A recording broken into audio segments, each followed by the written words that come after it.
día domingo comencé un mensaje al cual titulé ¿Cómo salir victoriosos en el día malo? Y dejamos sentado que bíblicamente hay un día malo por el que todos los seres humanos, tarde o temprano, tenemos que pasar. Tal vez alguien en este mismo momento está pasando por ese día malo. Tal vez dentro de una semana pasarás por ese día malo. Tal vez dentro de un mes, dentro de un año, dentro de 5 años. Pero todos pasaremos un día por ese día malo. Decíamos que aún Jesús pasó por ese día malo. Y en ese día malo, literalmente apareció Satanás delante de Jesús con el propósito de tentarlo y arruinar el plan que Dios tenía para su vida. David, en varios de sus salmos, habla de ese día malo. En el Salmo 41:1, él dice: bienaventurado el que piensa en el pobre, en el día malo lo librará Jehová. No dice que lo librará del día malo. En el día malo, porque vamos a pasar, porque tendremos que pasar, en el día malo Jehová lo librará de sucumbir en ese día malo. No evitará que pasemos por el día malo, pero sí evitará que en el día malo nosotros perezcamos. En el Salmo 27:5, en el cual estuvimos hablando el domingo, el salmista dice: el Señor me guardará en el día del mal, me ocultará en lo reservado de su morada. En todo el Salmo 27, David narra cómo literalmente sus enemigos se reunieron un día para planear su destrucción, precisamente en el día malo. Así que en ese día malo le sucedieron una serie de cosas a David. Por eso para él lo del día malo no está en discusión. Es una verdad fehaciente. Cuando sus enemigos se sentaron para planear su destrucción, fue precisamente cuando él se sentía más solo que nunca. Y se sentía más solo que nunca porque sus compañeros de batalla decidieron abandonarlo. Y no teniendo quien lo consolara, el salmista David se consuela a sí mismo diciendo: aunque mi padre y mi madre me dejaren, con todo Jehová me recogerá. Alabado sea el nombre del Señor. Con todo Jehová me recogerá. En casa, y si fuera hoy mejor, léase todo el Salmo 27, aunque se lo haya leído 100 veces o más. Pero ahora lo va a leer, entendiendo lo que estaba pasando en ese momento en la vida de David. Sus compañeros de batalla lo habían abandonado. Ustedes saben que a veces uno se levanta como un poco bajo, de nota, dicen los más jóvenes, y esa era la condición en que estaba David. Bajo esa óptica, lea de nuevo el Salmo 27 y su vida va a ser enriquecida. Por otro lado, encontramos al apóstol San Pablo, para quien lo del día malo era una realidad que no admitía ningún tipo de discusión. No, para Pablo el día malo era una realidad.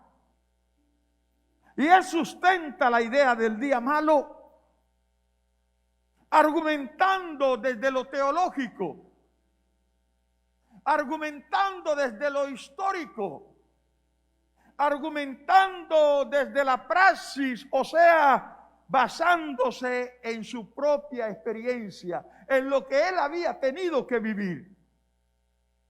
Y es que Pablo pasó por muchos días malos. Pablo pasó por muchos días malos. Pero sin duda, del día malo que les quiero hablar hoy en la vida de Pablo, fue el más difícil. Hay días de días. Hay días malos de días malos. Y quiero hablarles hoy del día malo más terrible en la vida del apóstol San Pablo. Pero antes de entrar en ese día malo, terrible para Pablo, déjeme hacer un poco de historia. Pablo ya había sido llevado a Roma para su primer encarcelamiento. Y mientras transcurría el juicio, a Pablo le otorgaron casa por cárcel. Los hermanos de Roma le alquilaron una casa y él podía recibir visitas, solo estaba custodiado por un soldado, pero podía recibir todas las visitas que quisiera, cosa que él aprovechó para predicar a la gente el mensaje del evangelio, a todos los que llegaban, y de hecho él ganó muchas almas para el reino de Dios en esos días. Y el día del veredicto, Pablo fue declarado inocente. Y contento regresó a continuar con su tarea, con su labor de predicar el mensaje.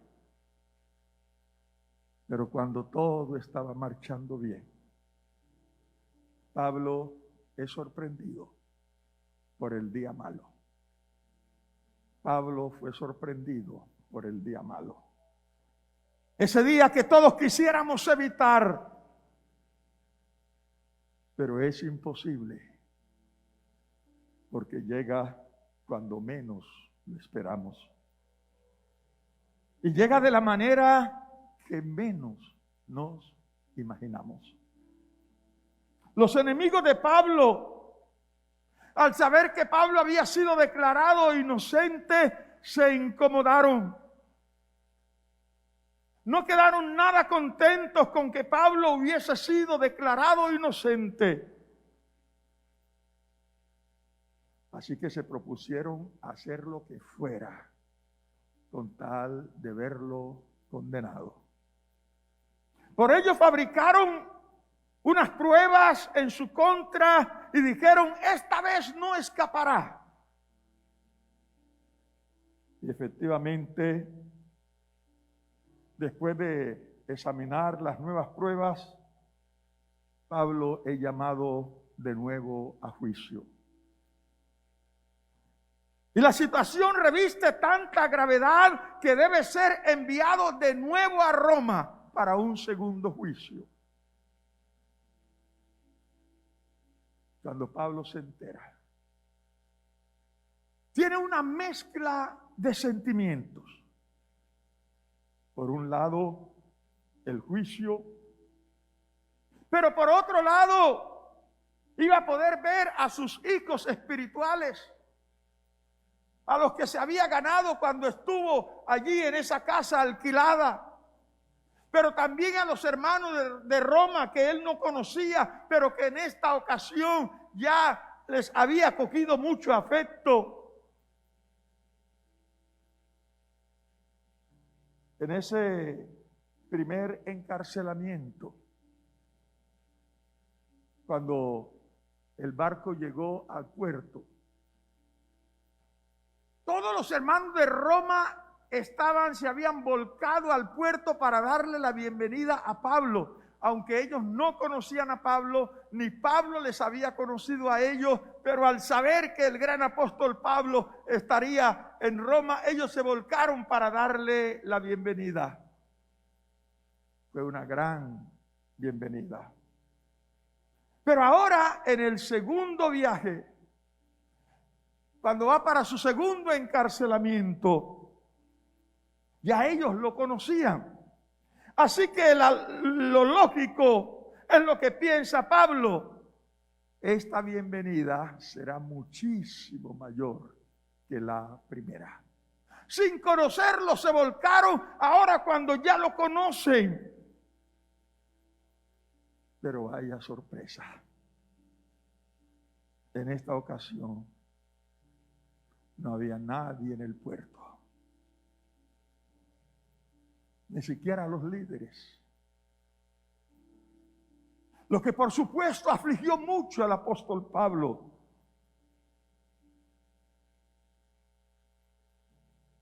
Es que Pablo no sabía que para él había comenzado el día malo. En esta ocasión no hubo ningún tipo de concesión de las autoridades para el apóstol. De salida dicen, él tiene que ir a la prisión.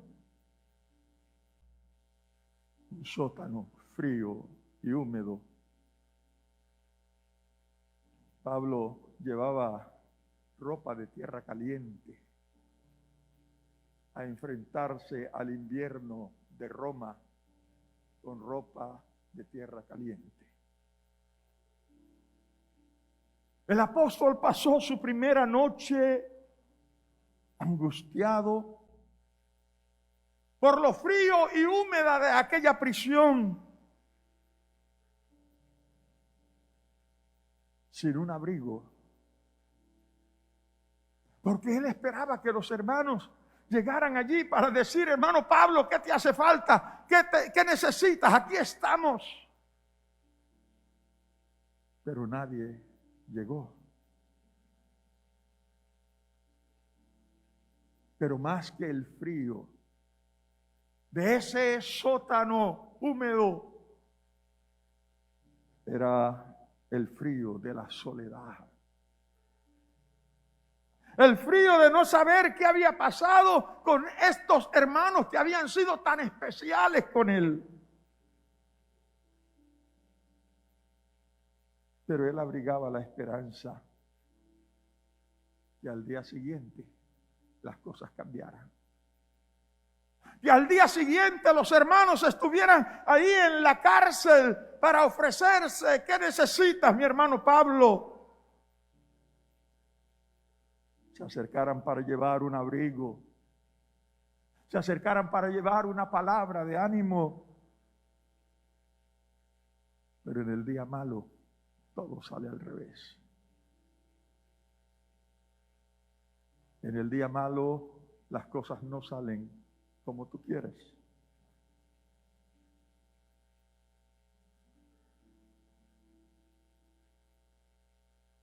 Otra noche de angustia. Otra noche de aflicción. Pablo no hace más que preguntar al carcelero si alguien ha preguntado por él, y la respuesta es la misma. Hombre, ya te dije que nadie ha preguntado por ti. Creo ver a Pablo aferrándose a esos fríos barrotes, gritando de frío, mientras se preguntaba una y otra vez, ¿y dónde están mis hermanos? ¿Y dónde están mis hijos en la fe? Los que gané cuando estaba en la prisión, cuando estaba en esa casa. Así que la angustia y el dolor que tiene Pablo es muy grande. Llegó el día de su primera audiencia y esperaba al menos ver de lejos a algunos de los hermanos. Pero mientras lo llevan lo sacan del sótano y lo llevan a la audiencia, mira hacia todos lados, pero nadie, ni siquiera uno, ni siquiera los líderes. Pero después de iniciar el juicio, vio a uno, bueno, al menos uno. Sí, era el hermano Alejandro. Alejandro, al que le decían el calderero. Pero ve al hermano Alejandro sentado en el estrado. Y tras ser interrogado, comenzó a hablar en contra de Pablo. Y Pablo no puede creerlo. ¿Por qué, hermano Alejandro? ¿Qué te hizo, hermano Alejandro? Tú eras mi compañero de milicia. ¿Por qué me traicionas? ¿Por qué te prestas para decir tantas mentiras? Es que Alejandro el calderero se había vendido. Lo habían comprado para que testificara en contra de Pablo. Y Pablo en ese momento no puede hacer otra cosa que preguntarse, ¿por qué, hermano Alejandro? ¿Qué te hice, hermano? Cuando Pablo es llevado de nuevo a su celda, recibió un mensaje, una notica de Lucas. Y esa notica que le mandó Lucas, terminaron de destrozarlo. Porque Lucas, que fue el único que se había quedado, le escribe: la mayoría de los líderes decidieron viajar a otras ciudades. Y los que no viajaron no quieren que las autoridades lo relacionen contigo. Esta es la razón entonces por la que no fueron a recibirme. Esta es la razón entonces por la que nadie ha venido a la cárcel. Esta es la razón entonces por la que nadie se acercó el día del juicio. Y veo a un Pablo descorazonado. El hombre de acero está debilitado. Es que si hay algo que duele en la vida es la ingratitud. Si hay algo que duele en la vida es la ingratitud de los que se aman. El corazón de Pablo se arrugó. Porque es que él dice, ¿quién enfermó y yo no enfermé con él? Y Timoteo lo confirma después. Era un don que tenía Pablo. ¿Por qué, mis hermanos? Hoy cuando más les necesito me dejan solo. Ahora al frío de aquella húmeda celda se suma el frío de la soledad, el frío de la deslealtad, el frío de la tristeza y el frío de la decepción. Pablo era un conocedor de las leyes. Después de escuchar las aseveraciones de Alejandro, que habían sido concluyentes, entendió que él no tenía salida. Entendió que él sería condenado y condenado a la pena capital. Todo lo que argumentó Alejandro era para pena capital. Y Pablo, conocedor de las leyes, dijo, aquí no hay mucho que hacer. En medio de su angustia, sabiendo que prácticamente su sentencia de muerte estaba firmada, quería escuchar una palabra de ánimo. Pero nadie llegó. Y en medio de su angustia, se acordó de uno de esos amigos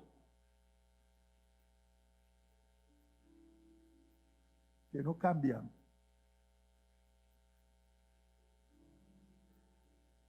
De esos que son fieles y no cambian por difícil que sean los tiempos. Y Pablo había entrado en un estado de no saber en quién confiar. Pero dijo, hay uno que es de una sola pieza. Hay uno en el cual yo puedo confiar ciegamente. Y voy a escribirle a él. Y fue cuando escribió esa carta a Timoteo. Para Pablo, Timoteo era un hombre fiel, un amigo leal. Así que decidió escribirle esa carta. Esa segunda carta a Timoteo está bañada en lágrimas. Cada renglón que escribía Pablo, lágrimas caían sobre el papel. Porque estaba dolido. Porque estaba golpeado. Esa carta que él manda a Timoteo prácticamente es un SOS. Un llamado de auxilio, por favor.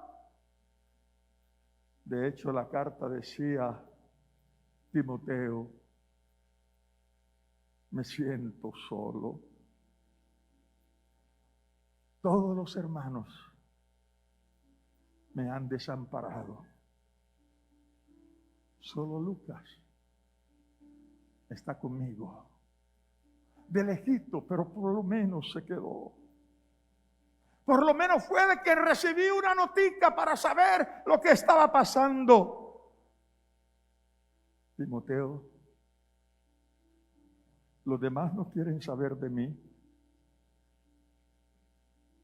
Así que, Timoteo, hijo mío, procura venir pronto a verme. Yo sé que yo ya estoy para ser sacrificado. Pero antes de morir quiero ver un rostro amigo. Así que Timoteo, por favor, procura venir pronto a verme. Tráeme cuando vengas el capote que dejé en Troas en casa de Carpo. Mayormente los libros y los pergaminos. Por favor, Timoteo. Procura venir antes del invierno. Cuando Timoteo tiene esa carta en sus manos y comienza a leerla. No puedo ver a Timoteo de otra forma.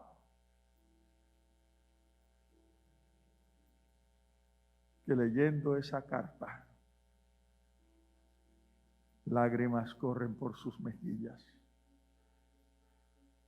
Y se pregunta, ¿por qué le han hecho esto a mi hermano Pablo? Pablo no se merecía eso. Claro, hermano Pablo, que hiciste bien en escribirme. Claro, hermano Pablo, que yo no voy a ser como los demás. Claro que yo me iré para Roma para estar contigo. A mí no me importa que me relacionen contigo. Estoy dispuesto a lo que sea.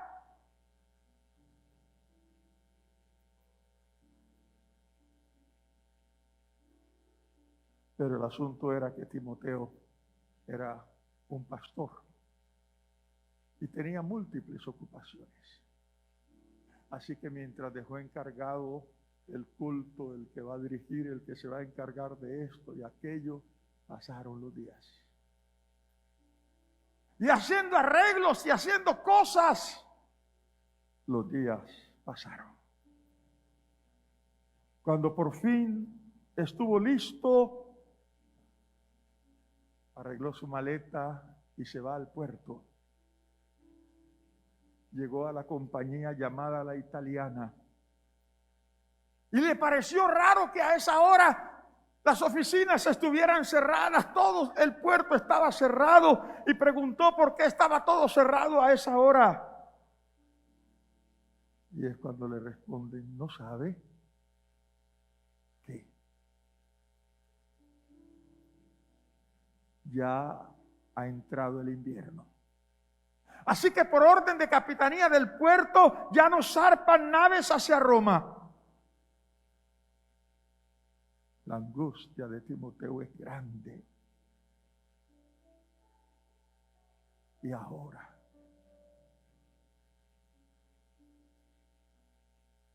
a veces había que esperar 3 meses, dependiendo de lo crudo del invierno. Y ahora los días se le convierten en una tortura. ¿Qué estará pensando allá mi hermano Pablo? Que yo también le fallé. Que yo también fui como los demás.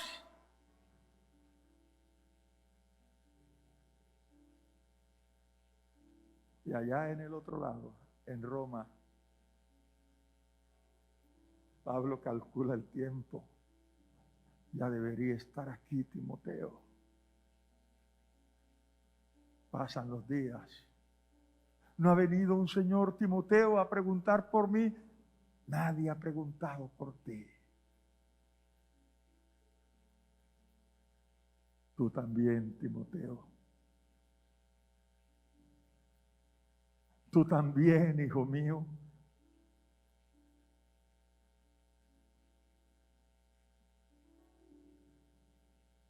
Cuánta angustia y decepción en tan poco tiempo para Pablo.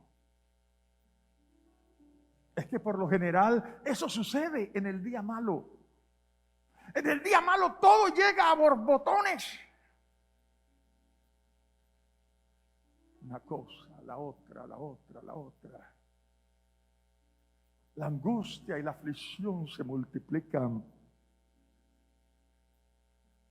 Y Pablo está devastado, pero en medio de sus angustias sacó fuerza de debilidad y dijo: en mi primera defensa ninguno estuvo a mi lado, sino que todos me desampararon. No les sea tomado en cuenta, pero el Señor estuvo a mi lado y me dio fuerza para que por mí fuese cumplida la predicación y que todos los gentiles oyesen. Así fui librado de la boca del león, y el Señor me librará de toda obra mala y me preservará para su reino celestial. A Él sea la gloria por los siglos de los siglos. Amén. Comienza a darse ánimo a sí mismo.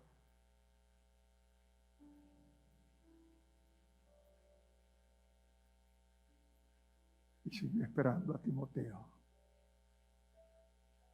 Y Timoteo no llegó.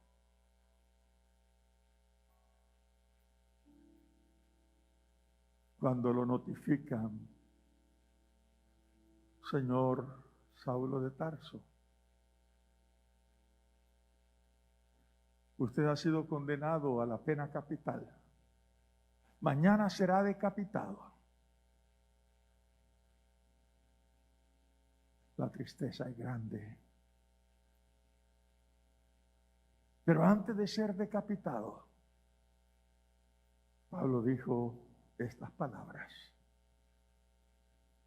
he peleado la buena batalla, he acabado la carrera, he guardado la fe. Por lo demás me está guardada la corona de justicia, la cual me dará el Señor juez justo en aquel día, y no solo a mí, sino también a todos los que aman su venida. Alabado sea el nombre del Señor. Qué hermoso parte de victoria después de pasar por el día malo. Quiera el Señor que después de pasar por el día malo, todavía mantengamos la fe de que Dios es real. Todavía mantengamos la fe de que Él está con nosotros. Porque ¿sabes lo que hace el diablo en el día malo? Cuando sentimos que todo está al revés. ¿Y dónde está Dios? ¿Y dónde está el Dios al cual tú le sirves? Cuando esos pensamientos vengan, necesitamos levantarlo y decirle: Satanás, ahí está Dios. Él nos dijo que no iba a pasar por el día malo. Lo que dijo fue que estaría conmigo en ese día malo. Y Dios sigue a mi lado, aunque no lo vea, aunque las circunstancias me sean adversas. Yo sigo profesando que Dios es real.